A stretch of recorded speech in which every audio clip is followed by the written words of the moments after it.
ask my friends all the time, though. Would you...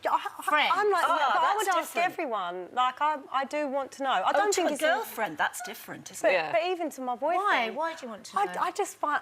curiosity. I'm just like... Killed the cat. Yeah. Don't do it, because then you go into that jealous, awful place of thinking about... No, but I'm not jealous. I mean, I have asked Ian, and I mean, has he lied to me? Probably, I don't know. But from what he's told me, it doesn't make me jealous. No, but the thing is, if you're going to ask somebody, then you've got to expect that they're going to ask you back. And I just think, in my experience and other people that I've spoken to, it then becomes a... Why?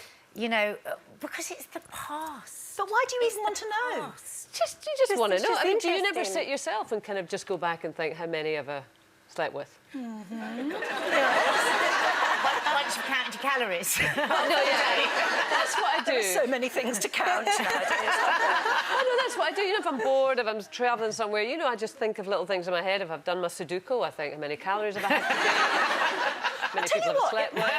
It might be more relevant today because, well, I don't know, because we live in a world where, you know, you need to know about your partner's sexual past. Well, that's the serious Because it's side, interesting, isn't it? somewhere on this, I'm just learning how to use this thing. It's called a pad, isn't it? No, it wasn't. It was Mary said, yes, I would ask if they're prepared to have an HIV test. Ah, right. Yeah. So maybe it's more relevant now than it ever used to be. This is maybe a generational thing. I mean, Stacey... I just think the whole issue of finding out about your partner before you engage in sex is really important anyway, because there's so many things that you don't know. So, for example, when a period of time ago, I was with somebody who I really liked, and we ended up obviously doing the deed. I'm very prude. No. Yes. You've only had a couple of boyfriends. I have. haven't you? I'm not. I don't find it easy to engage in that kind of activity. I love you, Stacey. We'll have a word with you. You can give me some tips. Yeah.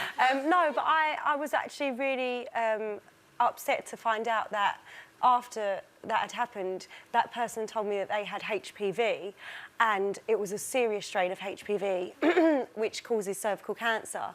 So I then went and had a smear, and it turned out that I had contracted it. And I always practiced safe sex, so I used condom, you know. I did all the right things that I thought were the right things, but you just can't prepare yourself. You need to know about your partner and find out, or at least if they're not going to be honest. Did your partner know that he had this? It turned out the only reason that I found out is because he decided to tell me afterwards. So when we talk about safe sex, and God, you're teaching me something, I didn't know this. So using a condom is not a protector against HPV? No, it's just skin-on-skin contact. You can get HPV, sadly, and it is it's the reason behind cervical cancer, and it's so dangerous. And if he hadn't have told me, I might not have got a smear for another 3 years. Well, then, and that could have... What do you do nowadays? Violated. And what do you do nowadays if you're going? And there are so many people now going out on the dating circuit again. You know, in later life as well. Sexually transmitted diseases are the highest amongst 50+. But so if I were to bump into the man of my dreams tonight, and it were to get nice and romantic, at some point I would have to say, hang on a minute, stop. How many? And are you prepared to go to a clinic now and get the full work done?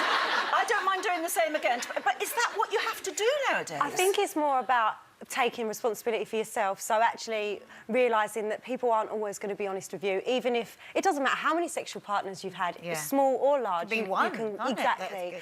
And so it's about you testing yourself, because you can't vet everybody. Like you said, you might meet somebody, have a really great night out, and get passionate. But Stacey, you with Joe now, and as you say, you're not a promiscuous person. It's just not your way. But if you were in a future relationship, I mean, we're hoping, of course, we're going to have bluebirds with Joe, but, you know, let's see how it goes. Would you want that person to be tested before you would consider sleeping with them? I would, but that wouldn't be my most important thing. Yes, I would like them to be tested, but actually, me personally, I think I have to keep on board. I need to have regular chlamydia checks, smears, because even though you don't have these things and the person you're seeing or having relationships with, you might not think they have them. A lot of these are symptomless. So just find out for yourself, make sure that what's going on, and then if you meet somebody, you can be responsible and say, actually, you know what, I had this this happened, because it can ruin somebody's life. And Stacey, sorry, I hope you don't mind me asking, so where are you at now with that then? So I have the infection, and hopefully my body will get rid of it eventually, but I have to go 6 monthly for smears and have colposcopies and make sure that everything... How do you feel about him now? I feel, at the time I felt very violated, but actually maybe it is a good thing. Maybe it made me more precautious for the future and help me raise awareness for other people. Well, you've certainly done that. Well, listen, thank you for being so honest. If you've enjoyed that, then why not click here for more? And don't forget to subscribe by clicking here so that you never miss out on the best Loose Women moments.